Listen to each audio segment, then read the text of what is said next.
good evening, everybody. Welcome to another episode of Kingdomroarradio. Today is Sunday, December 12th. Yes, it is. Sunday, December 12th, and we are in the building. I am Coach K, aka Keisha Nicole, and I have my co-host to my left-hand side, Coach J. Say something to the people, Coach J.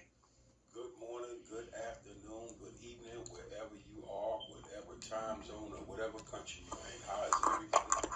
We hope and pray that you guys are doing well today. We are excited and grateful to be back for another episode, to be able to share with you guys and talk with you guys. We pray everybody had a wonderful Thanksgiving. Have we done a show since Thanksgiving? No, I don't think we Okay, well, we pray that you guys had a wonderful Thanksgiving. We know Christmas is coming up, Jesus' fake birthday, so we are very excited for that. My birthday is coming up the day after, so I'm very excited for that. So we're just praying that everybody has a wonderful, wonderful, wonderful, and blessed holiday season.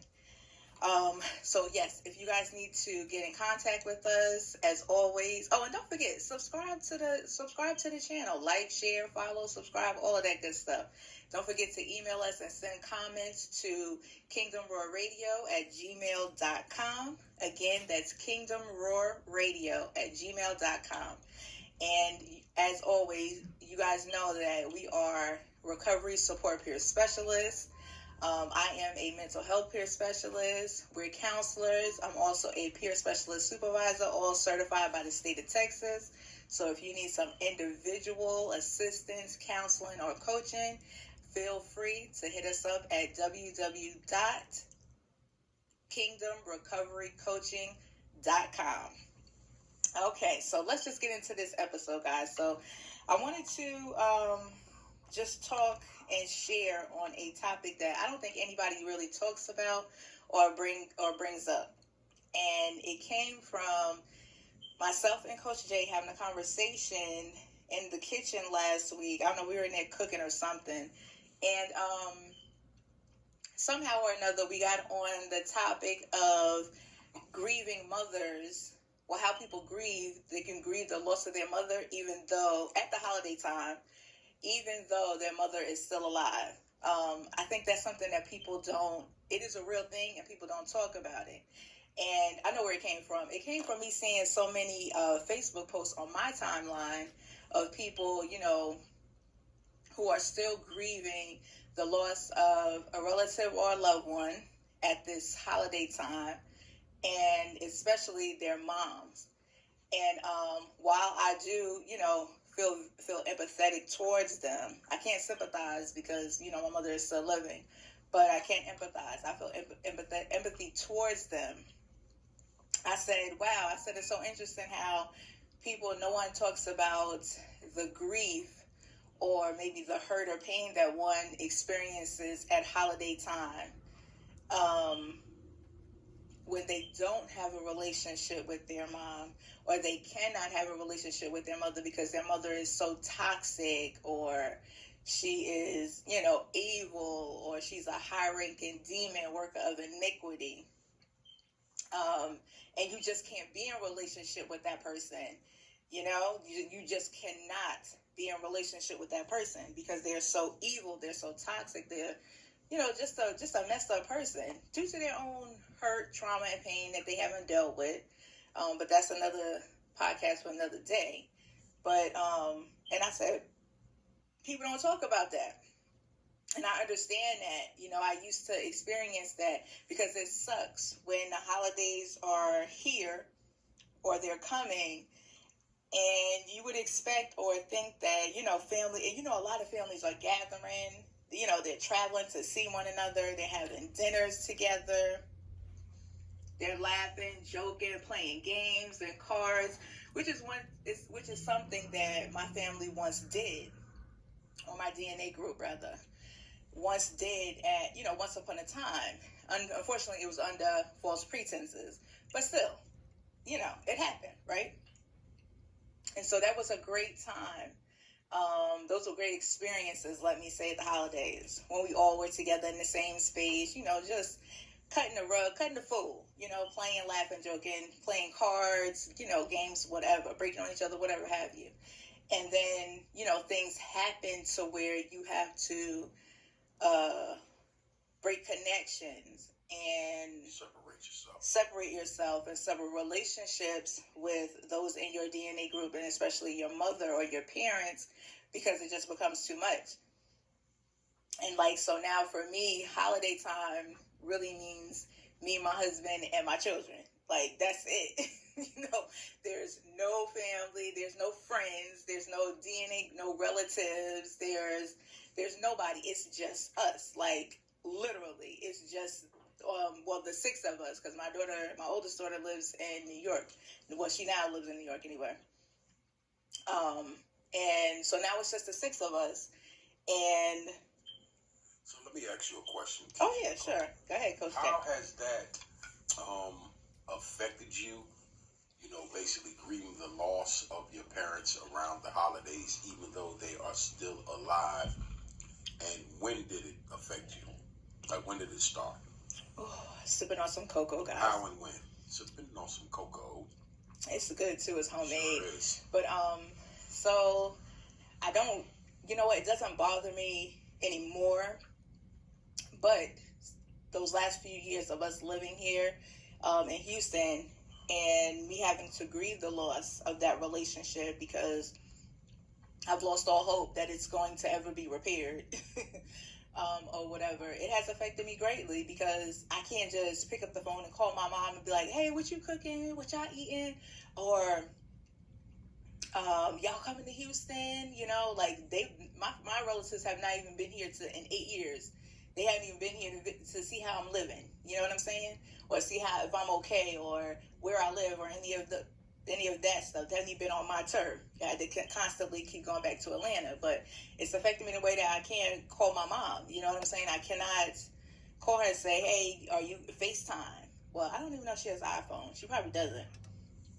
She probably still on Android, but I can't duo her or whatever and be like, hey, girl, let me see what you cooking. What's going on? Or, I can't buy her gifts and send it to her, or receive anything from her or whatever. And then my children don't get the opportunity to engage in that family environment, which I know is something that they would like to experience. Well, at least two of them I know, our middle son JJ, because he's told me that he hopes that he marries someone who is family oriented and spend time with their family, and their family is cohesive and together. And I was like, I pray that happens for you as well. I want that for you too, because we just don't have that.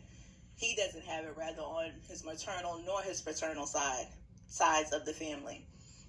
So I mean, it affects me in that way when I know that my kids want to have the big holidays and see cousins and aunties and all that. They're just not going to experience that.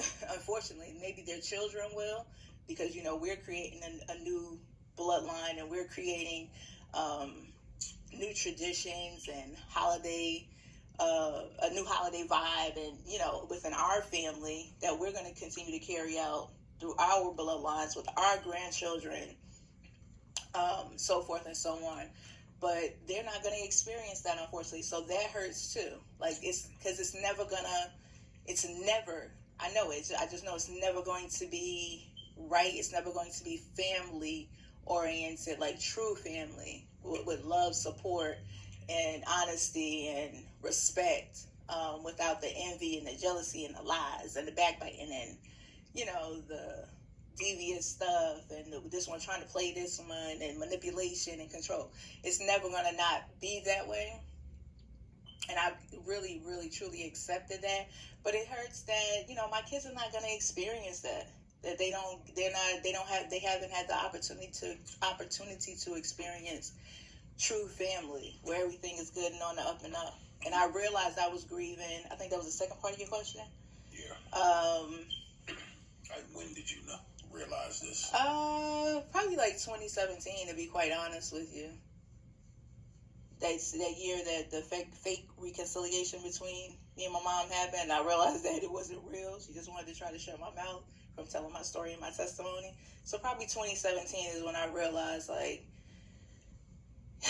I'm grieving the loss of that relationship, or like, dang, yo, I wish I could call my mom, or, you know, like, I wonder what they're cooking for Thanksgiving, or I wonder what they're cooking for Christmas, or, you know, that type of thing, or whatever. Yeah. So how do you, well, I think I have an understanding of how it affected you when it first happened in 2017, but how do you feel about it now? Well, that's when I first realized it. You know what happened before that. Basically, when we moved here, we haven't spent a holiday with them. So that was for 8 years. But what was your question again? I'm sorry. you know I have ADD. Come on. I said that I kind of have the understanding of when it really started in 2017, but how do you feel about it now? Oh, I'm okay with it now. Like, I'm good because I know that being in a space with them or being around them or being around her, let me say, because she is the matriarch or the head of the confusion and dysfunction on that side of the family, you know? So being around her for me, like, I could be around her, but I can't be around her with the fakeness. Like, I'm not going to participate in fake relationships. You can't be around her then. Yeah, that's what I'm saying. Yeah. That's what you're going to get. Yeah, so I can't participate in fake relationships and act like things are okay, and, you know, we actually we worked through what happened that got us to point A and how we're never going to get back to, like, I can't do that. So I have truly settled with that, and that settling only came within, what is this, 2021? So that settling came within this last year, like the end of 2020, over the course of this year. It sounds like to me pride, ego, and not accepting accountability play huge roles in this. Oh, yeah.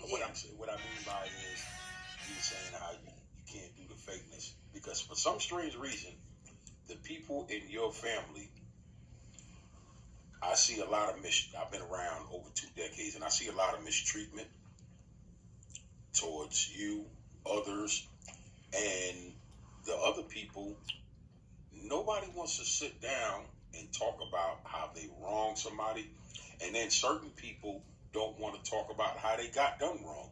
They will just accept this type of abuse and go forward, and that's what I know that's what you mean. And I'm unable to do that. You can't do that, and people will look at you crazy because you make up a small percentage of everybody else. Will sit up there and be like, "Oh, well, that's done in the past. I make up the only percent." Right. There's water under the bridge. Right. And I'm sorry, I'm the same way. If you do me wrong, I will forgive you. But for us to go forward, because the relationship ain't never going to be the same. Exactly. But we can coexist and be cordial. You're going to have to sit up here. We need to talk this out. Right. And it needs to possibly be an apology. Even if I don't get an apology, I just want you to sit up there and acknowledge that you've done wrong. And that doesn't happen in your family at all, with your relatives, and it doesn't happen on my side either. Right.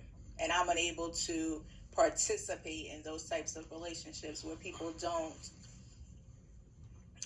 take accountability and responsibility for the things. But people look at you crazy because you're just supposed to take it. Just lay down and take it. Right. And so that's why holidays. And then look at you like you're the one that's always wrong. Right. That is insane. Well, I'm sure I'm not the only one that this is happening to. And so that's why I wanted to talk about it and do a podcast on it, because it's happening to me too. I know that other people must feel, messed up about it, because it does hurt at first, and you feel bad. You're like, dang, we can't, you can't even be with your parent. For me, it would be my mom. For others, it may be their dad. It might be a sister. It could very well be their mothers, because there are so many toxic terrible mothers out there, and people are not talking about it as much as it should. They're quick to bash dads, the deadbeat dads, the this, that, and the other, and talk about their daddy issues. But a lot of people do not want to put their mommy issues out on the forefront. And this is a byproduct of having mommy issues after you have definitely severed those relationships. And for me, the relationship is severed for good. So it was like coming to a mental and emotional understanding of like, yo, kid, this is just not going to happen. And you're going to have to do your best to figure out a way to, realize that, accept that, acknowledge it, accept it, and move on with your life. It's just not going to happen. Truthfully, I've been dealing with that longer than you have, because my parents have never done anything under false pretense, fake, real, anything. They've never been around in the holidays, and we've been in the South for almost 18 years. Right. And I'm sitting here as we're having this conversation, realizing my mother has like 9 grandchildren and 3 great-grandchildren, and she don't have no relationship with any of them. She got great-grandchildren. But I think that, you know what the difference is for you and me on that one is that...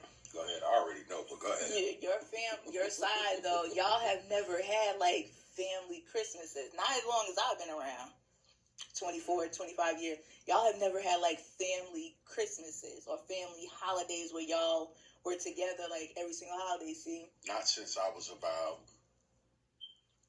13 or 14. Right, so that's the difference. You know, my family would get together on all the major holidays, right. Even if it was July 4th. You know, my mom always did her barbecues. Even if it was like Mother's Day and Father's Day, we might do a barbecue at someone's house, or Aunt Cynthia would do one.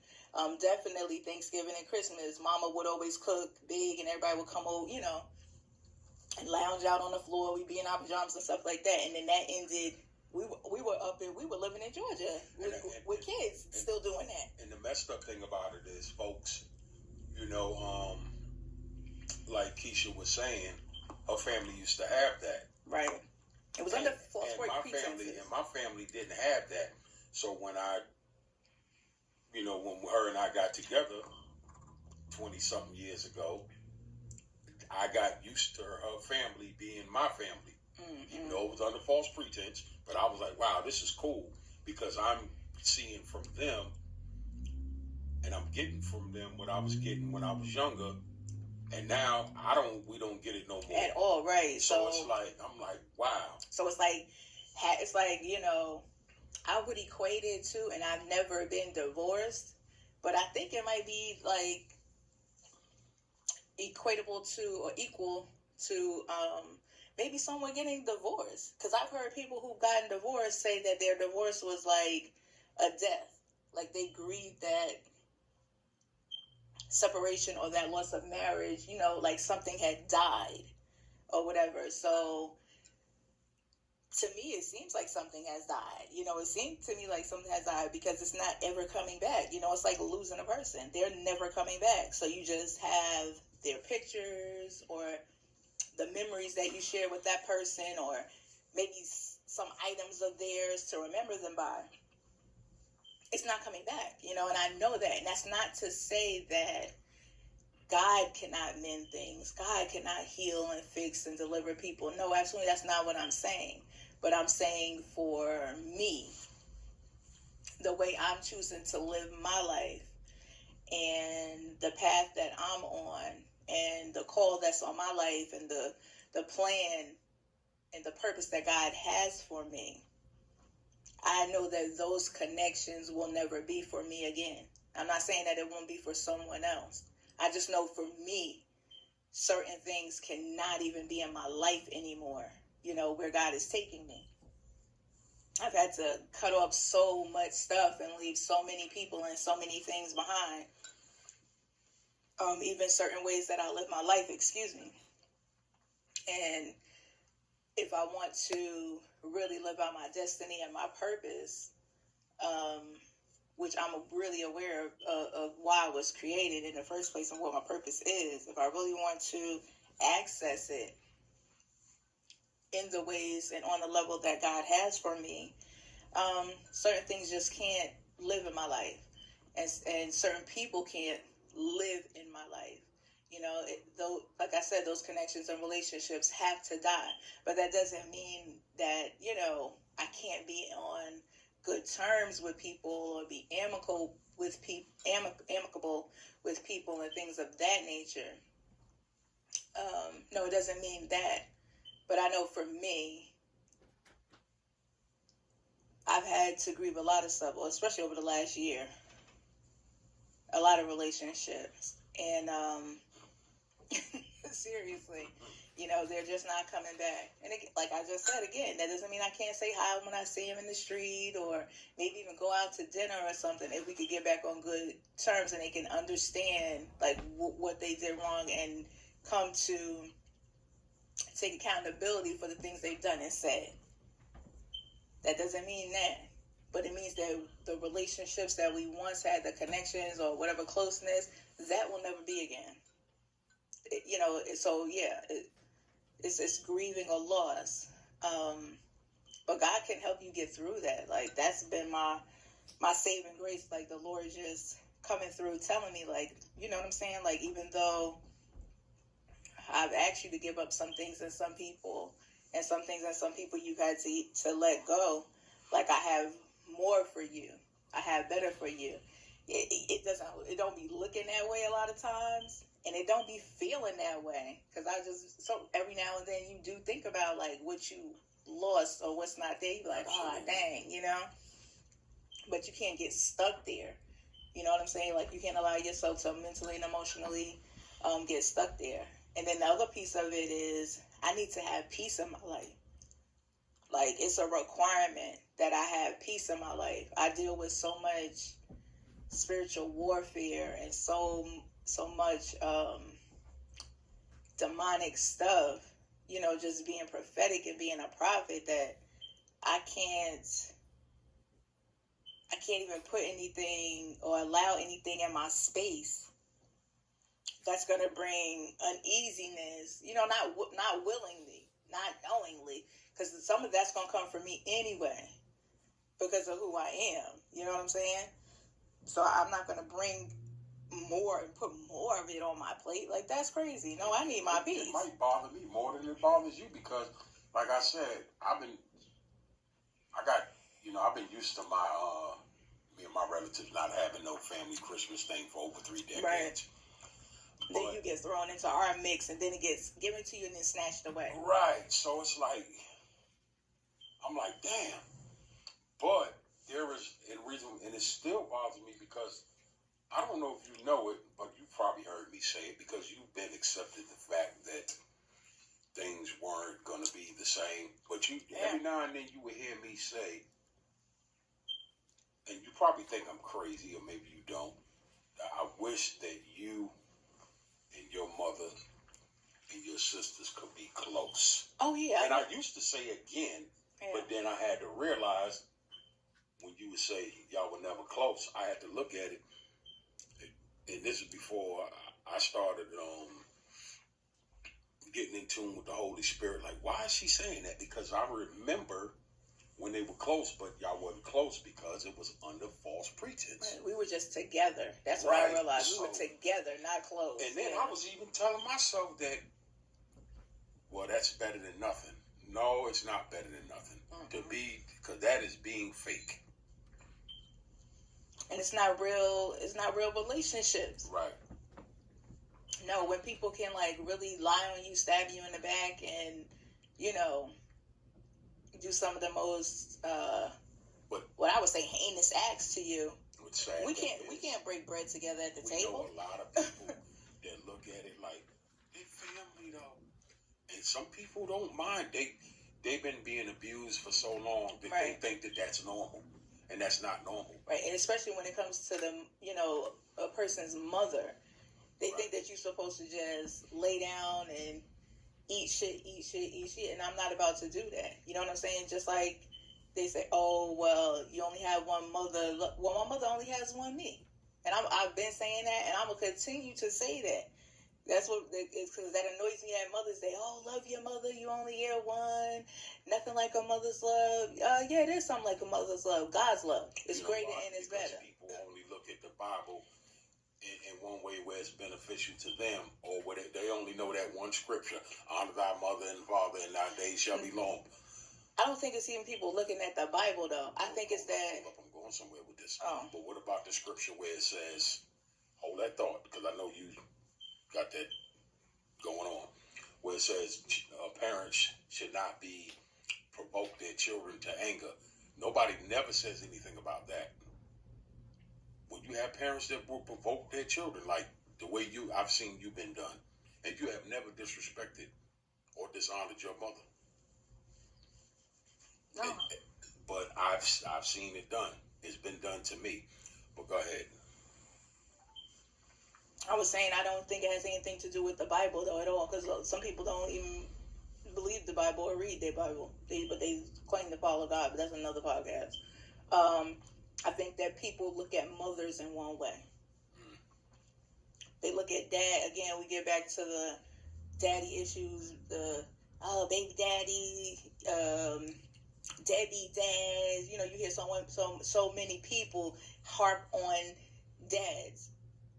Which all dads are not terrible. All dads ain't walk out on their kids. All dads are not in their children's lives and not being a part, even if they're not with the mother. But people don't have no problem shitting on dads, okay? They can look at them 99 different ways. They can tell you 9 different things, But then when we start talking about these mothers, oh, you only had one mother. How many Facebook posts do you see that says you only have one dad and you need to love him? Or none? 0. Okay. How many Facebook posts do you see or hear people say there's nothing like a dad's love? None. I've seen very minimum. And usually that's after the father has passed. But that father was actually a good father. Okay. But he don't get recognized that much while he's here. So again, that's my point of saying people only look at mothers one way. Oh, that's my mom. How often do you hear people say, I die for my dad, I do anything for my dad, or, you know what I'm saying? Like, or even, don't disrespect my dad. 0. I'm not saying that it does not happen, 0. but it's on way higher levels and amounts that people go hard for their mom. That's why when Mother's Day comes, why is everything sold out? Why are the stores ridiculously packed? Why is it that it takes 8 hours to get a booth in a restaurant and stuff like that?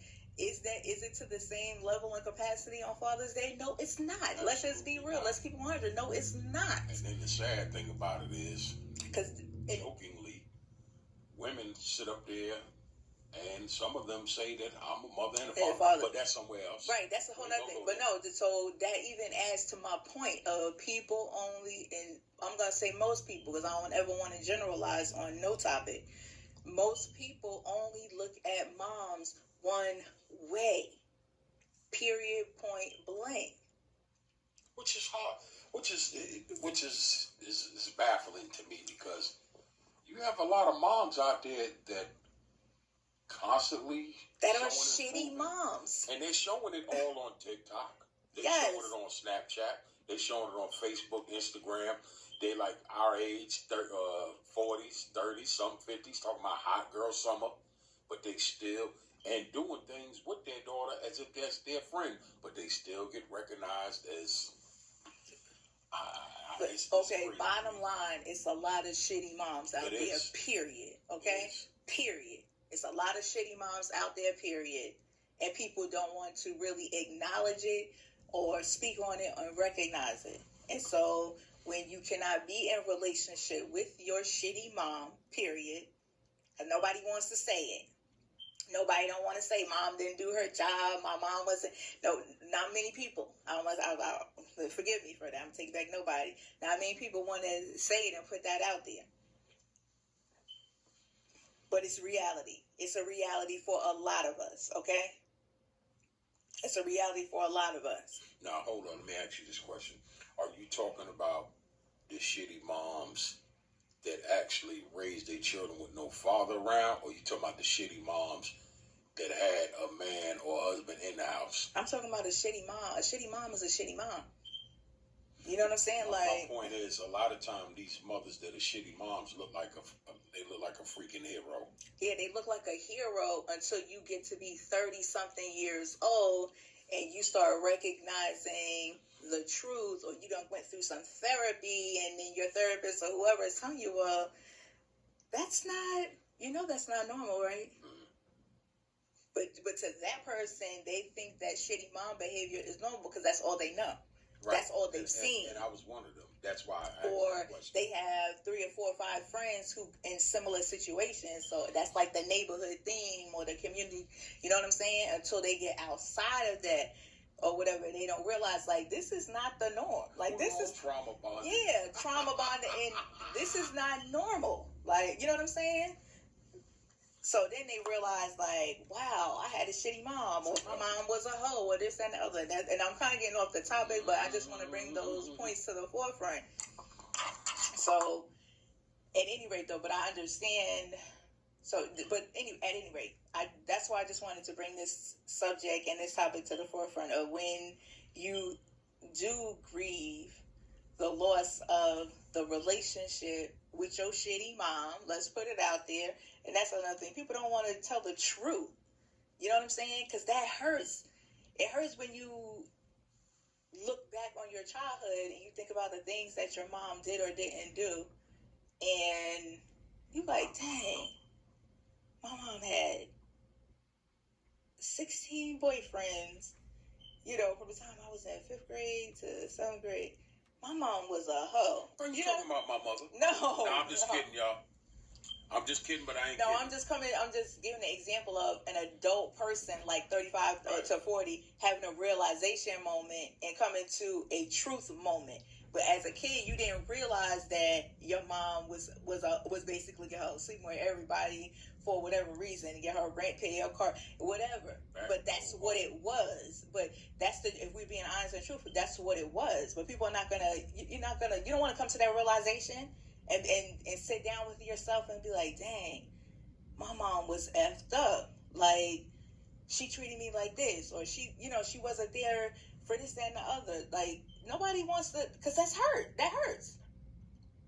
And then when you have to get to the point where you have to disengage from that relationship, something that you've known your whole life, your whole existence, and now we at holiday time, and holidays come every year.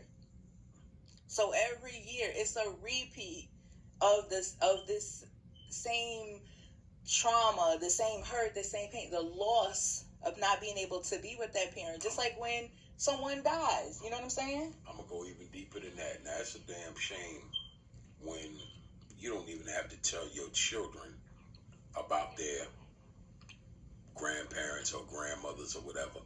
They see it. Right, they start to... And they go from asking you about them and, possibly wanting to call them to they don't even want to call them no more because they know. Yeah, like they don't even want to be that bothered the older that they get, because now you're not telling them anything. They're actually seeing stuff or watching certain situations happen with you. Like, well, dang, why would she do that to her child? You know what I'm saying? Like, I don't think moms are supposed to do that. Or they're talking with their friends because now they're teenagers and young 20s and stuff, and their friends are wild, or like, what, that happened?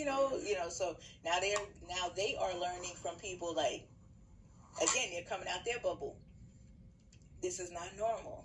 It's not, that's not normal for my grandmother to do XYZ, or that's not normal or they, told their grandmother something, and then when their parents come back and tell them what happened in that conversation, but the parent wasn't in that conversation. Well, if you didn't tell me, who else could have told me? It was just, you know what I'm saying? So they start to see for themselves, and they know. But, I mean, all in all, I get it, people. I get it, and I understand, and I'm just sharing this because I want other people to know, like, you're not alone. There's a whole community of people going through this. They're just not admitting it. They're not acknowledging it. They're not talking about it, but they're going through it. Because if you have had a toxic, shitty mother and you're no longer in a relationship with that person, these holidays gotta suck for you. But there's light at the end of the tunnel, because there is a way to like filter through all those emotions and get to the other side where it's like now you're okay with it, because you know that it just can't be, because now it's dependent upon, it can't be because of your mental and emotional sanity at this point, because that person is so toxic. But I get it, y'all. I get it. It definitely hurts, and it's definitely something that you have to work through. But you gotta work through it, because it don't even hurt me no more. But then again, I've been going through this for quite some time. Almost 3 decades. And I mean, allow yourself to feel what you feel. Don't try to pretend like it's not happening, or it doesn't bother you, or you're not going through that. Like, allow yourself to have those moments, because believe me, God knows what you're going through. He knows how you feel and what you're thinking. And so another thing that makes it easy for me is I don't get phone calls on my birthdays and Father's Day. Well, they don't have my number, so I don't expect to get phone calls and stuff like that. Yeah, but what did they just changed? We just changed them not that long ago. So I'm talking about for me. But they were blocked before, so. I was talking about my relatives. Oh, you mean on your relatives and whatnot? Well, I used to get the phone calls. Matter of fact, I was getting the phone calls from your relatives, right? And I wasn't getting them from mine. Exactly. And my dad still don't know my birthday, but we're gonna leave the dads alone for right now. That's a whole nother. That's a whole nother podcast. We already know it's shitty dads out there. We've been talking about shitty dads for decades. No, we bring in the forefront. We putting the spotlight on these shitty toxic moms. Okay, my mother knows. That's what we doing. And won't call me. That's what we doing. We know it's terrible dads out there, but we gotta start talking about these toxic, terrible mamas too. Cause some of y'all mothers, it's toxic. Y'all terrible. Y'all need to repent. Lord knows. But you know what kind of annoys me a little bit? I can't expect everybody to be strong and realize things right away. But sometimes I be seeing like some people that we know, they know that they got shitty mothers and they be kissing their ass. Yeah, but that's the point of continuously sharing your story, sharing blurbs, sharing your testimony, because one day the light bulb's gonna click. Because anybody that upsets me when I'm around them, I'm gonna get away from them. Oh yeah, if you disturb my peace, I'm not even gonna say upset me, because emotions are unreliable and they're for a moment. But if you begin to disturb my peace, you definitely out of here. And we are not supposed to do that. It doesn't matter who it is. Spouse, children, job. Yeah, you don't disturb people's peace. You might make someone mad, because we're human. We're gonna piss each other off from time to time. We're gonna make each other mad or angry or something like that. Okay, that's normal, because we're not without emotion. But to disturb someone's peace, and then when you disturb people's peace intentionally, see, it's the intentional part, because you have people out there, you have mothers out there that are hurting their children and other people spitefully, intentionally, and willfully. And so that's why we just keep telling these. I know I'm gonna continue to share my story and my testimony, and hoping that, and like you said, some people aren't strong, but that's why we tell it, so that they can build up those muscles and get strength, and be like, hey, if that person went through the same thing that I'm going through, and they were able to disconnect and have peace and be okay, I can too. So, I mean, yeah. But anyway, again, that's why I just wanted to share my point of view on it, how you can grieve the loss of a living, and I'm talking about living relatives, obviously, not deceased relatives. I probably should have said that earlier in the podcast, but I'm talking about living relatives, and hopefully y'all got that from earlier in the podcast. How you can grieve the loss of living relatives, and especially your mom at holiday time, yo.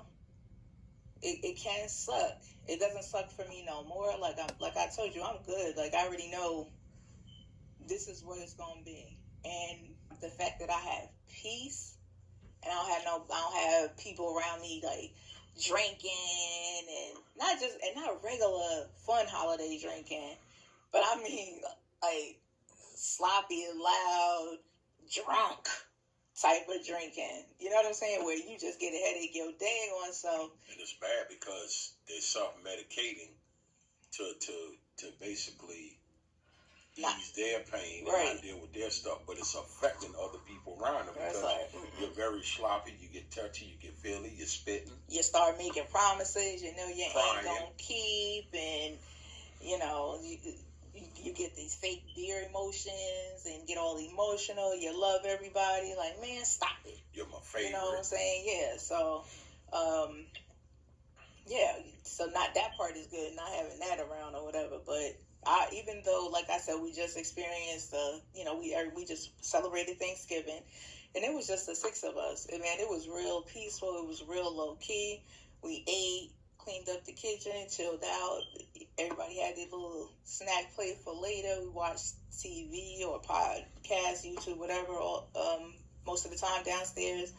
It was just real low key. It was the 6 of us. It was peaceful.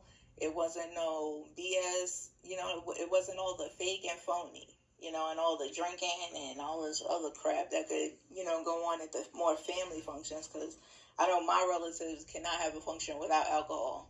They can't have a party or barbecue without, like, it's just not. And I ain't talking about Heinekens and Budweiser. I'm talking about the hard stuff, folks, liquor.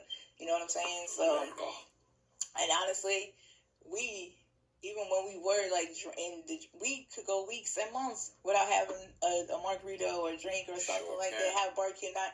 So, I mean, it wasn't necessary. You know, it was something we chose to engage in at one time, but it wasn't necessary. It wasn't like, oh, we about to have barbecue, we got to hit the liquor store. Nah, if we did, we did. If we did, we did. If we didn't, we didn't. And we literally could walk to the liquor store from where we live at, but, well, it would be kind of like a long, short walk, but it'd be quick in a couple minutes in the car. But anyway, I said all that to say that, y'all, I understand, I get it. How you can, you know, grieve and be hurt, but like I said, it's life after it. You know what I'm saying? You can have peace. You can be like settled in it. You can smile again about it. You can laugh again about it, as you have probably. Don't think that we're not taking this serious. We just at another level with our healing in this thing or whatever. And you're supposed to forgive. Yeah, you definitely got to forgive. But that does not mean that you forgive and then the gloves just come all the way down. So, yeah, we're taking this very serious, and yeah, but we're laughing through it as well. So don't think that we're joking, you know, about it.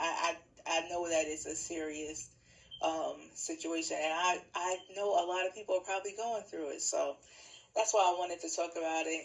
I have never heard anybody else speak on grieving the loss of people or relationships at the holiday time. I thought this was a perfect time to talk about it while Christmas was on the way and New Year's. And I think we're in Hanukkah already, if anybody celebrates that. But I know Christmas and New Year's and Thanksgiving are like those 3 big, you know, holidays within like a month span, a little over a month span. You know, that's 3 big holidays like that within, I would say, a 5 to 6 week span. And that could be overwhelming. You know, that could really, really be overwhelming.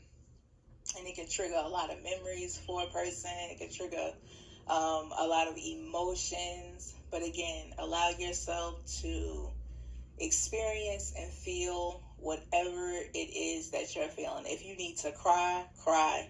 If you need to journal about it, journal about it. If you need to voice record yourself, I do that on my phone, like a voice diary type thing.